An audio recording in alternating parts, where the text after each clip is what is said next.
Lengo na madhumuni ni kuwatangazia wananchi ujio wa Mwenge wa Uhuru ambao upo mkoani kwetu Arusha tangu tarehe 5, ambapo Mheshimiwa Mkuu wa Mkoa CPA Amos Gabriel Makalla alimpokea mkoani hapa Arusha na kuanza mbio zake katika wilaya ya Longido, lakini umeendelea kukimbizwa na kesho tarehe 9 utakuwepo wilayani kwetu Arusha.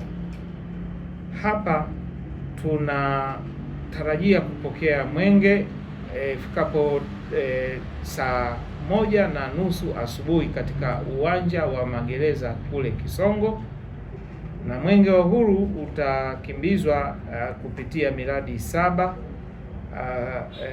ambayo ipo katika kata 7, lakini pia na tarafa zake zote 3. Miradi hii imejikita zaidi kwenye sekta ya maji, afya, barabara, wajasiriamali, yani vijana, miradi ya vijana pamoja na miradi ya uwezeshaji kiuchumi. Miradi hii ningependa kuitaja na sehemu ilipo ikiwezekana, kwamba kuna mradi wa maji, ujenzi wa tenki la maji la lita 50,000 ambapo litajengwa kule Kimidorosi. Lakini pia tuna ujenzi wa shule mpya ya Muriet kule Bondeni City. Hii shule inajengwa kwa ghorofa na shule ya kisasa kabisa, kwa sababu tunatarajia kule kuwe na mji ambao unaoendelea. Na pia tutakuwa na mradi wa kikundi cha vijana kule Njiro, Mark Leaves, ambao hawa wanajihusisha na usindikaji wa chakula. Vijana hawa watakuwa ni kielelezo cha vijana wengine wanaojishughulisha shughuli za kiuchumi, lakini pia kujiajiri wenyewe. Na hapa tunataka tuone kwamba vijana wanachangamkia fursa zilizopo hapa katika jiji letu la Arusha, ikiwepo mikopo. Hawa ni wanufaika, lakini wanawakilisha vijana walio wengi. Lakini pia tunaenda kuangalia jengo la upasuaji kule kata ya Moivaro, lakini pia tutakuwa na mradi wa nishati safi ya kupikia shule ya sekondari ya Arusha, lakini pia tutakuwa na ufugaji wa kuku wa mayai. Imetengenezwa mradi huu ni wa familia moja, ambayo tunataka tuoneshe watu walivyokuwa na jitihada ya kuongeza uchumi, lakini pia kuzalisha ajira kwa watu wengine, na wao pia kuwa na utofauti wa fikra za kuajiriwa labda serikalini au sehemu nyingine. Huyu kijana yeye amewahi kuacha kazi serikalini na kaona kazi hii inamtosha yeye na familia yake, lakini pia na kuajiri watu wengine. Kwa hiyo ni kielelezo kizuri sana ambapo Mwenge wa Uhuru utapitia. Lakini pia kutakuwa na mradi wa barabara ya Giriki kata ya Sakina. Pale mradi huu ni muhimu kwa sababu mradi wa jamii wenyewe ulioibuliwa na jamii wenyewe kupitia mipango ya halmashauri, na wao hitaji lao kubwa lilikuwa barabara.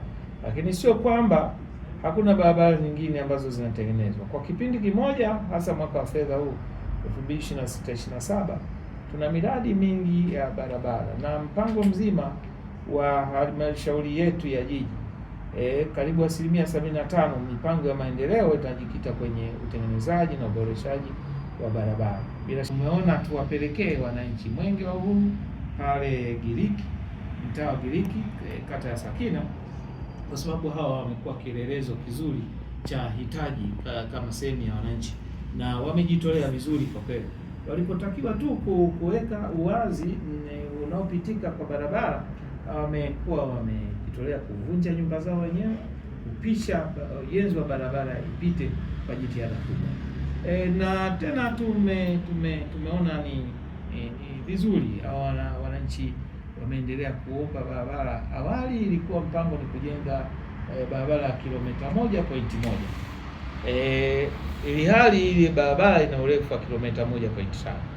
Wananchi wakaomba, kwa nini pamoja na kwamba bajeti ni hivi imepungua na nini, kwa nini isiishe? Tumeona kwa kweli hitaji hili ni muhimu, na hiyo barabara itatengenezwa kuunganisha barabara ile inayotoka Moshi kwenda kule Longido, lakini pia inaunga na barabara hii kubwa ya Mbauda kwenda Kisongo. Kwa hiyo ni barabara moja muhimu itakayosaidia sana wananchi. Mwenge utakapokuja utakuwa na jumbe mbalimbali ambazo hizi zinasaidia kutoa elimu kwa jamii. Niombe tu wananchi kwamba Mwenge wa Uhuru utakapopita ni vizuri tukapokea, tukaja tukasikiliza ujumbe unaotolewa na Mwenge ambao utajikita kwenye maeneo mbalimbali ya mtambuka kwa ajili ya maendeleo ya wananchi, ikiwa ni pamoja na afya zetu, lakini pia pamoja na matumizi ya nishati safi, upigaji marufuku matumizi ya madawa kulevya na mapambano ya rushwa na mambo mengine mazuri mengi yakiwepo ya uwekezaji. Tumelianza zoezi hili mapema tarehe 6 tulikuwa na kongamano la vijana platform pale hapa Arusha jijini, na vijana walijitokeza kwa wingi, ingawa walikuwa wawakilishi wa makundi mbalimbali. Ni shilingi takribani shilingi bilioni 3,906,458,896 na senti 79, jumla ya miradi, jumla ya fedha zote ambazo zitaonyesha thamani ya miradi hii katika maeneo yote hayo niliyoyataja, kuanzia mapokezo ya Mwenge mpaka tutakapoenda kukesha na Mwenge kiwanja chetu cha FFU kule Mrombo, basi tutakesha vizuri.